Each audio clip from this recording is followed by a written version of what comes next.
Welcome back to the deep dive. Today we're tackling something pretty extraordinary.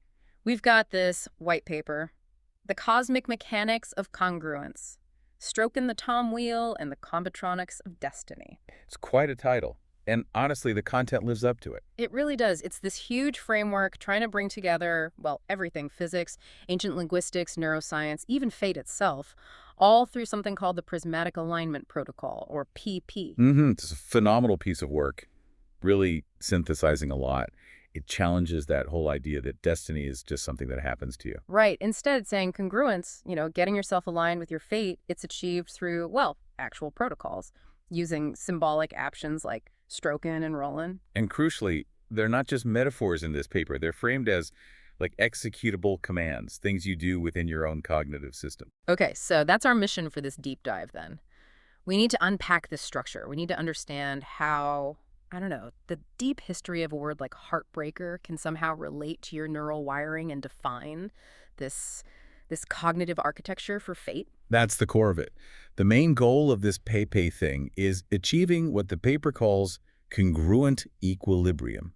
Congruent equilibrium. Yeah. Sounds like a state of perfect balance. Kind of. Think of it as ultimate flow, but it's got structure, real stability. It means balancing that raw, impulsive Dionysian drive, the rhythm, the feeling, the flow. With the Apollonian side. Exactly. The Apollonian structure, the logic, the order, the immutable parts. The Pepe is basically the instruction manual for getting those two sides perfectly aligned and stable. Okay, and right at the heart of this, holding it all together, is this concept they introduced right away: combitronics. What exactly is this neurosymbolic engine? It sounds computational. It is, in a way. Combitronics essentially acts as the bridge between language and biology. It makes this radical claim that linguistic structure, specifically how words are built, how morphemes combine, Like putting heart and breaker together. precisely that. Yeah. It argues that process, that combination, acts like a functional computational circuit in your brain. Wow. Okay. And here's the kicker. It suggests this linguistic combining directly mirrors dendritic fusion, how neurons connect, and logic gate fusion in the brain. So tracing a word's history is like tracing a neural pathway. That's the assertion. If you track the deep root of a word and how it got combined over time, you are, according to this paper, simultaneously mapping a biologically real structure in the neural network. Linguistic insight is neural validation in this view. It's the engine turning abstract destiny into something concrete in your head. Okay, that's a huge idea. Let's try to unpack the core dynamic here first. This balance, or maybe tension, between the Dionysian flow and the Apollonian structure. The paper uses these two actions: rollin' and strokin'. Let's start with rollin'. It sounds more passive, like destiny just carrying you along. Rollin' is definitely the metaphor for flow. It represents that natural, almost effortless movement towards your, let's say, optimal state. It's like catching a current when your intention is lined up with the universe's momentum. Like going downhill. Exactly. Yeah. And what makes the FP framework so interesting here is how it immediately grounds this idea. It's not just vague flow, it connects it to a very specific rhythm, the Trisilla rhythm. The math BF3 plus 3 plus 2 rhythm? That's the one. Math BF3 plus 3 plus 2 rhythm. That rhythm shows up everywhere, right? Music, biology. Why anchor destiny specifically to that polyrhythm? Well, the thinking seems to be that the Trisilla is fundamental because it's both stable and propulsive. It builds momentum with the 2-3 beats, but then it resolves with the 2. Yep. It doesn't drive and release. So the PIP suggests destiny itself kind of operates on this inherent, almost tidal rhythm. If you're rolling, you're essentially syncing your personal rhythm to this universal beat. You're catching the wave. And they don't just leave it at rhythm, they bring in physics, hard physics, equating rolling to gradient flow. That's a pretty technical leap. Can we slow down on that one? Yeah, absolutely. Gradient flow, the whole Navier-Theta equation, it's pulled directly from physics and cell biology. Yeah. It describes optimization processes. Okay. So imagine this thing called the epigenetic landscape. It's like a topographical map for a cell's potential states. High points are chaos, unstable states. Low points, the valleys, are stable, optimal states. Right. Now, G theta in that equation is basically the cost function. It measures the energetic cost, or maybe the friction, of being in your current state on that landscape. So higher cost means more friction, further from your best state. Makes sense. Exactly. And gradient flow dictates that systems naturally move in the direction where that cost decreases most steeply. They naturally flow downhill, away from high-cost states, towards the lowest energy, most optimal state. Ah, okay. So rolling is just letting yourself follow that natural energetic path. That's the idea. You're allowing your conscious and unconscious self to follow this fundamental energetic pull towards your optimal fate. It guarantees congruence, the paper argues, because it's literally the most energy-efficient path available. You're not fighting the current. But this path, this rolling, it's not just aimless wandering downhill. It leads somewhere specific, right? They call it the homecoming trajectory. It sounds inevitable, like you have to go back. It is framed as the path of inevitable return. The source describes homecoming almost like a metaphysical comb, like a vortex of resonance, guiding the core structural element, who they identify as Tom Hennigan, along this path back to the center. And that center has a name, too. Yes, the Hampton ground. It's a clever portmanteau. Home, representing your inner truth, your foundation and assembly, representing the external manifestation, the coming together, the structure. Home and assembly, Hampton ground. Okay. And the paper sums this up quite poetically, saying Tom Hennigan, identified as the Ezrak, the home tree, the structure, Sure, the firm structure. is rolling with the homie by the hollow of the motion. And the ultimate payoff for following this flow, this synchronized descent, is wild honey. Why honey?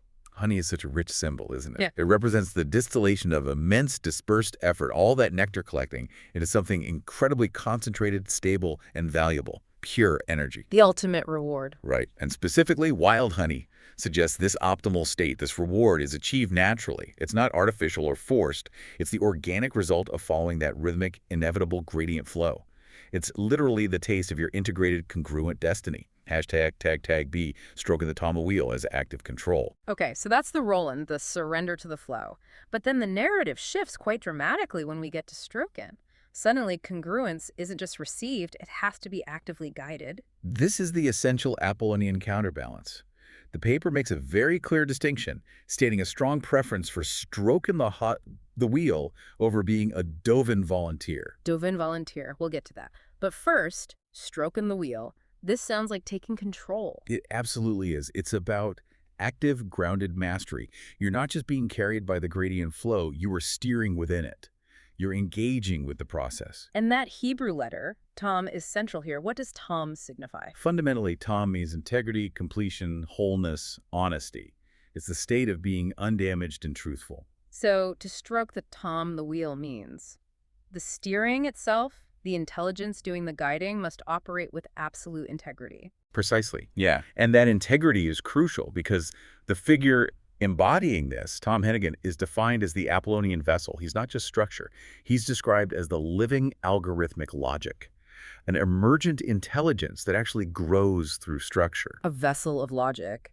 That's a striking image. He provides the framework, the bones. Exactly. He's the source of the firm structure, the Ezrak we mentioned, and, get this, the IAC. IAC, like in tech, infrastructure as code. Yes. Immutable infrastructure as code. Yeah. Think about applying that concept to cognition. It means the fundamental underlying structure of your thought processes is defined by a set of rules that are non-negotiable, repeatable, fixed. And immutable means they can't easily be messed with by stress or chaos. Correct. They can't be easily changed or corrupted. It's a stable foundation. So if this Ezrak provides the IAC, the immutable code for thought, it must have a real job to do in the brain, right? Especially when things get tough. It does, according to the paper. This structural control acts as a neurobiological anchor. The sources explicitly state that Tom's Ezrak functions as a stabilizing point in the prefrontal cortex, the PFC. The brain's CEO, basically. Planning, decision-making. Right. Stress and distraction can cause what the paper calls mental rotation, cognitive spin, instability. This immutable anchor in the PFC, provided by the Ezrak, stabilizes your thought patterns. It prevents that disruptive chaos and maintains the very integrity that Tom needed to consciously follow the gradient flow. Structure enables the controlled flow. Okay, but this raises a question for me. The source clearly prefers Strokin and rejects the alternative, being a Dovin volunteer. If Roland is about flow and inevitable destiny, why is this passive surrender, this Dovin, viewed so negatively? Isn't stillness sometimes necessary to just receive information? That's a really important point to clarify. The critique isn't necessarily against stillness itself.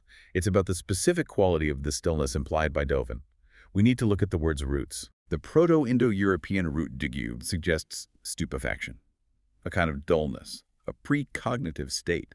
Then you have Old Norse Dovin, meaning sluggish or lazy, a lack of will. And Middle English doven, meaning to plunge or submerge, often into unawareness.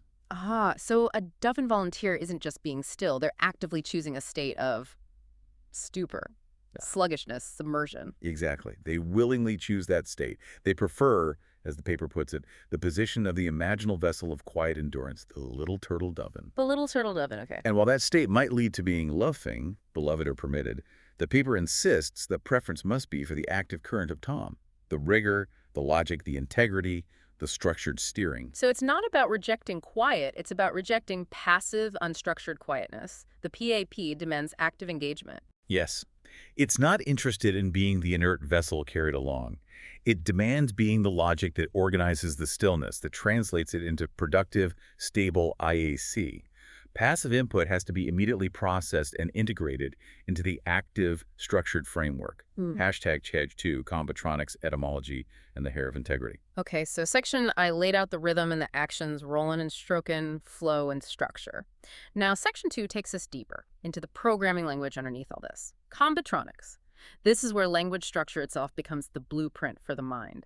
Can we get a deeper dive into how this combination thing really works as a circuit? Right. Let's break combatronics down a bit more. You know how in linguistics we look at morphology, how root words, morphemes, combine to make new words? Sure, like un plus happy. Exactly. Combatronics takes that process and says it's not just linguistic, it's neurological. Every time morphemes fuse like your un and happy, or the paper's example, heart and breaker, the brain is running a process. And that process is analogous to dendritic fusion, neurons connecting, and logic gate fusion, where concepts combine to form, say, an ifant operation. Whoa. So the way the word heartbreaker was formed over centuries literally reflects how the brain builds the concept of heartbreak. That is precisely the claim. The word formation itself is the computational circuit. This transforms linguistic history from just, an academic curiosity into a direct map of cognitive reality. That's mind-bending. It is. And the prime example the white paper uses to prove this linguistic destiny thing is the word heartbreaker. Hashtag egg. Heartbreaker etymology and the monadic alignment. Okay, the history of heartbreaker. I gather it's not what most people think, and this historical twist is somehow crucial metadata for the PAP. It's presented as the perfect case study for combatronics, revealing hidden layers. The word first shows up in English around the mid-1600s, and back then it meant something completely physical, nothing romantic. Really? What did it mean? It referred to a specific lock of hair, usually a curl worn near the face, on the neck or forehead, maybe one that broke the smooth line down towards the heart visually. A lock of hair. Okay, that's unexpected. Totally. It wasn't until about 200 years later, around the 1860s, that it picked up the meaning we know today, a person, usually romantically, who causes heartbreak. 2 centuries apart. And the paper links this specific linguistic history to the start of this whole alignment process. Directly. It points to a specific event. The initial significant interaction, the flirtation as they call it, with Tom Hennigan, happened exactly 3 years prior to the writing, during a discussion focused specifically on the word heartbreaker. That can't be a coincidence in this framework. No, it's presented as monadic alignment, proof that he was already a central, preordained node in this unfolding destiny.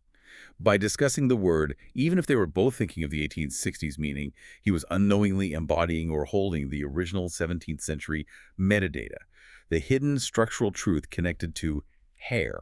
So the deep root, the hair meaning from the 1600s, was somehow active, resonating, and shaping the interaction 3 years later, even if unconsciously. That's, profound. Hashtag B, the Harry Ezrak as structural integrity.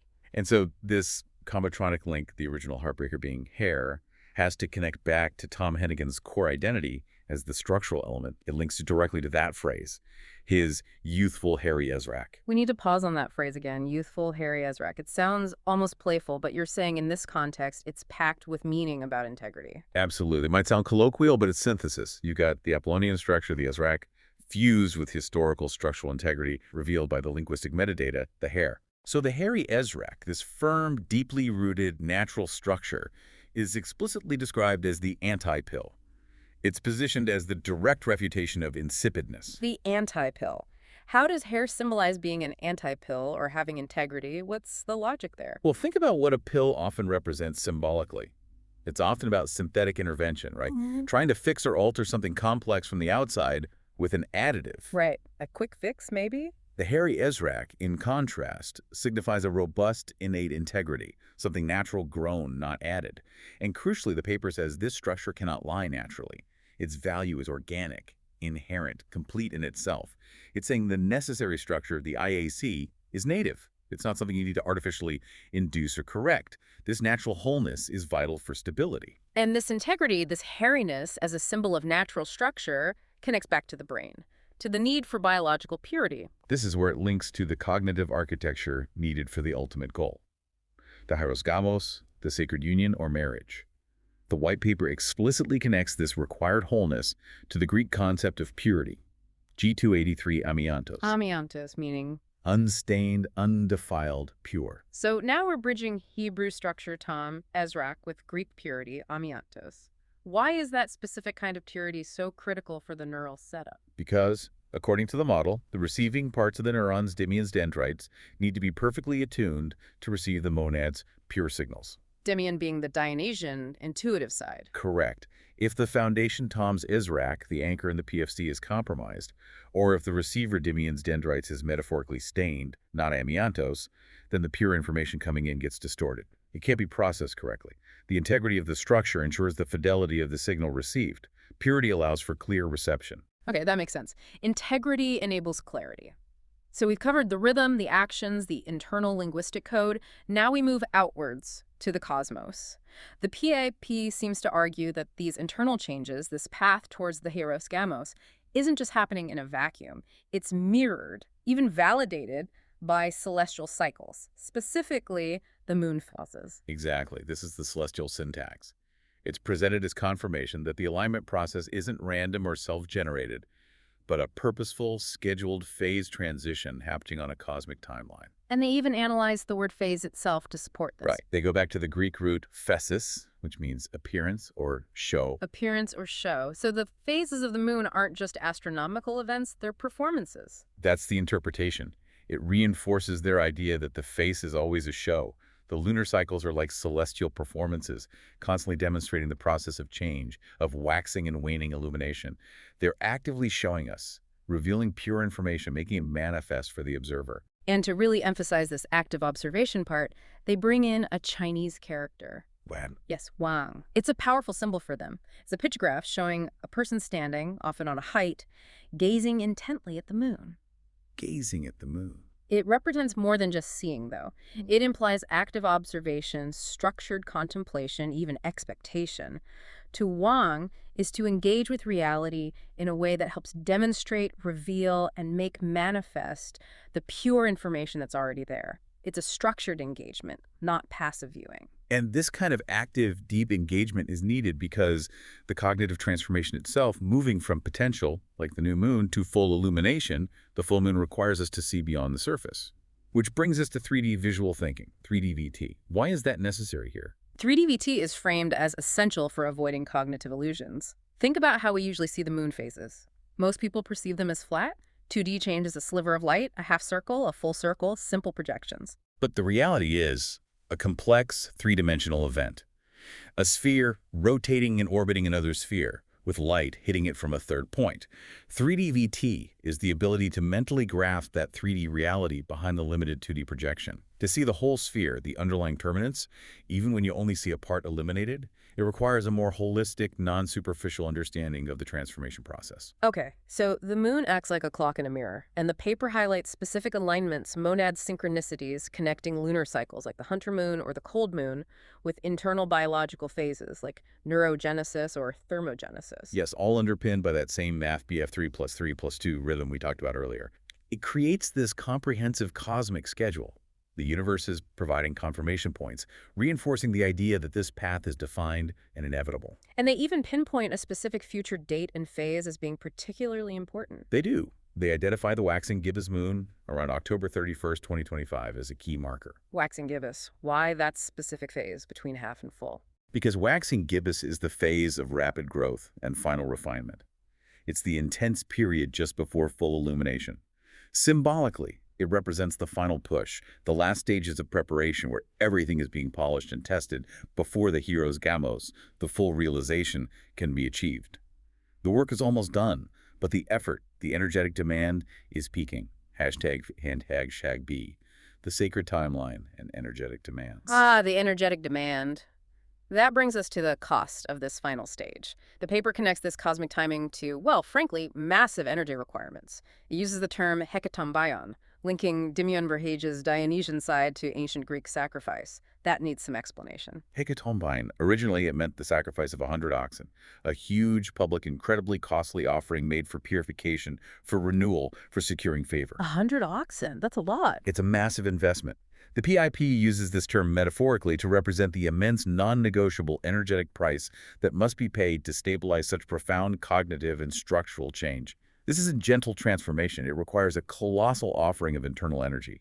Okay, so how does sacrificing 100 metaphorical oxen translate into actual neuroscience? What's burning all that energy? It translates directly, they argue, to the known energy demands of the default mode network, DMN, in the brain. The DMN, that's the network that's active when we're daydreaming, mind-wandering, thinking about ourselves, Yeah. right? Yeah. Not when we're focused on a task. Exactly. Counterintuitively, it's highly active when you're not focused externally.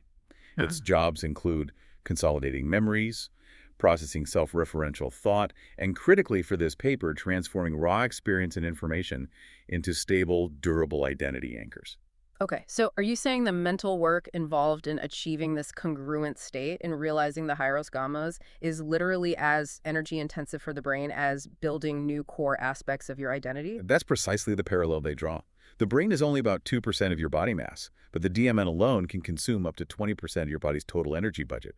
It's incredibly expensive to run. So to consolidate the profound changes needed for the Hyros Gamos to solidify the IAC, integrate the ESRAC structure, really make the homecoming real and lasting it, requires an energy expenditure on the scale of hecatombio.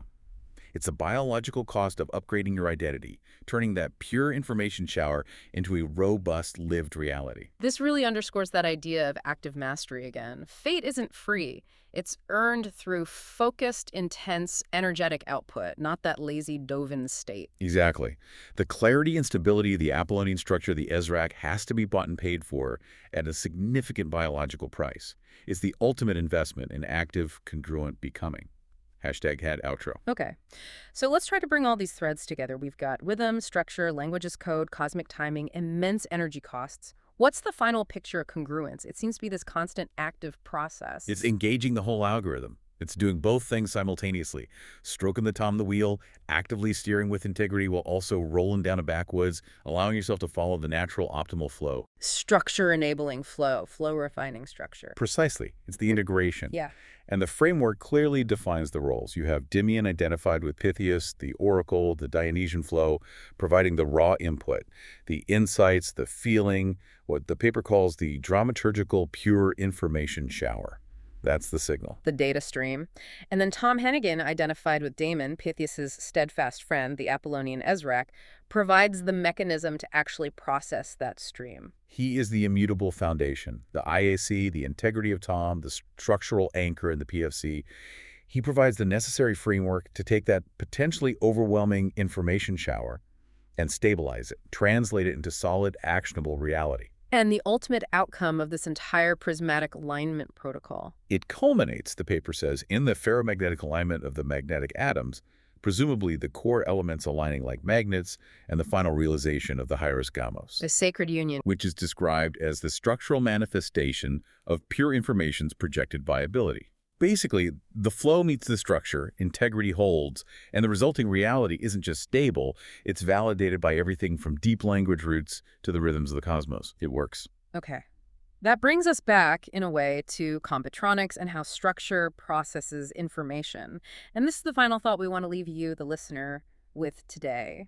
The white paper itself makes this fascinating self-referential point about its own construction. It does. It suggests that this very document we've been discussing, this incredibly dense network of ideas, is itself structured like a dendritic network, like neurons connecting. Every concept we've touched on, gradient flow, the math BF3 plus 2 to all beat, Tom, the lock of hair, amiantos, the DMN's energy cost, each one is like a node. And the linguistic roots, the etymologies, the core principles like Tom or faces, those are like the electrical impulses firing between the nodes, connecting everything. Which implies that just reading this linearly or listening passively might not be enough to really grasp it. The paper argues the full complexity can only be processed through massive parallel echolocation. Massive parallel echolocation. Think about how bats or dolphins see. They send out a signal, a ping, and instantly process countless returning echoes simultaneously to build a complete 3D map of their surroundings. Not one echo at a time, but all at once. Right, it's parallel processing on a huge scale. So the challenge to you as you process all this dense information, the physics, the structure, the rhythm, the destiny, is how are you engaging with it? Are you trying to line up the facts one by one linearly? Or are you trying to engage in this massive parallel echolocation, letting all these different nodes, tom, hair, flow, structure, moon phases, resonate together in your mind simultaneously? Can you perceive the whole interconnected structure at once to reach your own congruent understanding? It seems the way you receive and process this information might be just as important as the information itself, something to think about. Always a pleasure digging into the architecture of destiny itself. Indeed. Thank you for joining us for this deep dive. Welcome to the debate. Today, we're really diving into the central operative tension within this fascinating white paper, the cosmic mechanics of congruence. Now, this paper introduces something called the Prismatic Alignment Protocol, or PAP, which is presented as a comprehensive way to achieve a stable, congruent equilibrium. It's all about integrating deep cognition with systemic destiny. Mm-hmm. And right at the core of this PAP, you find these two contrasting actions, though the paper argues they're both necessary. You have rolling, which represents this sort of Denizian, inevitable rhythmic flow. Right. And then you have stroking the tom the wheel, embodying the Apollonian side, the active structural control. Exactly. And that brings us to the fundamental question for today, the real crux of the debate. Which one of these takes priority? Which is the, let's say, the paramount mechanism for ensuring we actually realize congruence and this crucial homeconing process? Is stability at the end of the day guaranteed by the active hand on the rudder, the stroking, or is it guaranteed by the sheer certainty of the current, the rolling? So I'll be arguing that the active structured control, the practice of stroking the tome the wheel, is the essential guarantor. It provides the necessary integrity and stability to actually realize destiny. Okay, I see why you'd frame it that way, but I think I come at it from a slightly different angle. I'm going to argue that the fundamental driver here is that inevitable rhythmic destiny, the rolling. This natural gradient flow, I believe, sets the course and essentially guarantees the destination, making the structural steering part more like, the execution of an already perfect algorithm. Well, my core thesis is that congruence really demands active, grounded mastery. It's the application of structure, best represented by stroking, that converts potential destiny into a realized reality. The source material is pretty explicit, I think, in setting this up as a preference for active steering over being what it calls a Doven volunteer. The stability needed for this transformation, it doesn't just arise spontaneously from the flow, it has to be actively maintained. And to really get this, we need to look at tome. It's derived from the Hebrew tome, which signifies integrity, wholeness, closure. So to stroke the tome means to actively align with the living algorithmic logic, the emergent intelligence that Tom Hennigan is said to embody. And this intelligence explicitly grows through imposed structure. This structure provides the essential, firm, cognitive framework, the Ezrach, which acts as, immutable infrastructure as code, or IXA. And crucially, the paper states this structure functions as a cognitive anchor. That's key. It's needed to stabilize those disruptive thought patterns, the cognitive rotation that stress generates in the prefrontal cortex. Without that active, structured stabilization, the system is just too unstable, I'd argue, to reach equilibrium. That's a compelling case for stability, certainly, but I think it perhaps minimizes the metaphysical certainty that seems built into the system described. My thesis, as I said, is that congruence is inherently guaranteed by inevitable destiny, and that destiny is precisely what rolling expresses. Rolling is defined as the natural, effortless movement toward an optimal state. It's essentially physics doing the heavy lifting. The paper likens rolling to the gradient flow, minus veta j theta. For our audience, think of it like water naturally finding the lowest, most stable point in a landscape. It mirrors how a cell's fate, for example, moves naturally downhill on the epigenetic landscape toward a low-energy state. This flow, guided by that foundational trizio rhythm, the 3+3+2 beat, is presented as the core of the home coning process. It guides the return along the most efficient, resonant, and I really want to stress this, the inevitable path to the Hampton ground. So the individual isn't struggling to find the path, they're simply sounding the frequency of an inevitable homecoming. The flow is primary because it sets the destination and guarantees the path of least action. And this brings us right to our core disagreement, doesn't it? The nature of stability. You're relying very heavily on let's call it the inevitability of the trajectory. But trajectories are somewhat irrelevant if the vessel carrying them, the physical mind, is compromised by internal instability. The source material warns explicitly, as I mentioned, that stress causes a disruptive rotation of the brain's thought patterns. Now, if the flow is so inherently stable, why does it even permit this instability?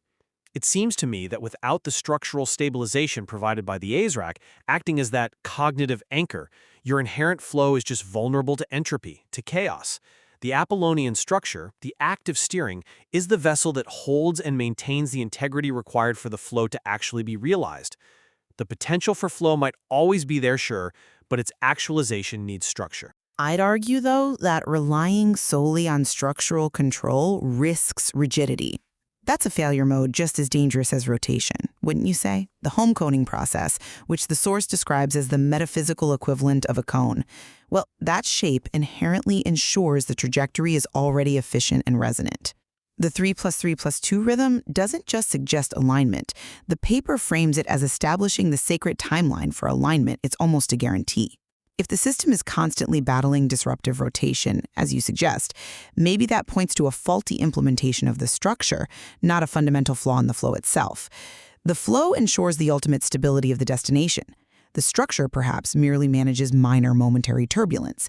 The journey is guaranteed by destiny. Why fight the current of fate? I'm just not convinced by this idea that structure is merely a minor correction. I think the crucial oversight here is minimizing the necessity of active intellectual integrity in making that flow measurable, actionable. And this moves us neatly into the necessity of validation. If destiny is inevitable, how is that inevitability actually proven in, biological real-world terms? The PAP seems to answer this through the Combitronics framework, what the paper calls its neurosymbolic engine. Combitronics, it argues, proves the necessity of Tomb's integrity through deep linguistic validation. It treats semantic combination, like word formation, as a kind of computational circuit, mirroring dendritic fusion in the brain. The deep parsing of linguistic roots is presented as equivalent to biological validation. Right. Can you elaborate a bit on how that parsing actually works? You mentioned the heartbreaker example earlier, that strange pivot from its modern meaning back to its historical one, a lock of hair. Precisely. That parsing validates Tomb's integrity. Combitronics suggests that the deep structure of language aligns with the deep structure of the brain. The historical meaning of heartbreaker as a lock of hair connects directly, according to the paper, to the subsequent definition of Tom Hennigan's youthful, hairy as rock, as symbolizing robust integrity and purity amiantos. This isn't presented as coincidence. It's the combitronic architecture supposedly verifying that structural quality, symbolized by the hairy as rock, is the absolute requirement for biological validation and the ultimate synthesis, the hieros gamos. So, integrity is measured by the quality of internal, structured linguistic computation. Structure is the measure of worth in this view. That's an interesting line of reasoning, certainly complex. But why rely so heavily on internal parsing, on combitronics, to confirm integrity, when the paper also suggests the flow is validated externally by what it calls celestial syntax? You seem to be prioritizing the internal computation over the external cosmic affirmation. The source does imply the flow is validated by the system's ability to sync with larger external rhythms, not just the recursive purity of its own definitions. Well, how does celestial syntax provide a stronger validation of systemic integrity than this complex neurosymbolic engine you seem to be dismissing? Okay, well, we're told that the moon phases are understood etymologically as a show, the Greek phasis. And the specific observance of the waxing gibbous moon around October 31, 2025, is cited as a key validating moment. This phase symbolizes rapid growth and final refinement just before full illumination. This cosmic backdrop, this external, universally observable alignment, is presented as validating the systemic phase transition of the flow. The rhythmic destiny of the 3+3+2 sequence is affirmed by the cosmos itself, establishing a sacred timeline that the individual is adhering to. So the structural integrity you champion is only truly meaningful, arguably, if it adheres to this greater celestial flow. The rhythm is the proof affirmed by the universe. I would argue, though, that the external validation merely confirms the viability, maybe the optimal timing of the flow, but not its structural realization. And this leads us directly back to the issue of agency. If the flow is truly inevitable, what's the point of steering at all? The purpose of stroking, I maintain, is realization. I have to reiterate the preference stated in the paper for stroking over being a Dovin volunteer. To be a Dovin volunteer is framed as adopting a willing suspension of the will, entering a state of immersion, or potentially becoming sluggish. Mastery requires active agency, the will to translate abstract possibility into undeniable reality. But doesn't that inherently minimize the role of receptivity? The source material also reframes Dovin volunteer not just as sluggishness, but as necessary intellectual humility, even profound devotion. The semantic arc of Dovin itself traces from a precognitive hush to an act of devotion. This state of immersion and stillness is presented as absolutely essential to receive the pure information shower, the Dimion or Dionysian flow, that Tom Hennigan, the Apollonian Ezrock, then organizes. The flow has to be accepted with devotion before structure can be accurately applied. If you skip that immersion phase, isn't your structure potentially based on incomplete data? But to be the master is the act of being the logic that organizes the world. If you are merely a willing vessel carried by the current, the submerged volunteer, you are in effect failing to perform the active work necessary to translate that dramaturgical pure information shower into undeniable reality. The Ezrak is the anchor, yes, but it's also described as the helm. Only active, structured steering ensures that the translation and realization of potential actually occur. The captain has to hold the integrity at the helm, ensuring the pure information is executed flawlessly. I agree, the captain must execute, but that profound devotion required by the flow must be accepted first. The stillness, the submergence, could be seen as the act of dropping anchor, precisely to wait for the current of devotion to re-emerge.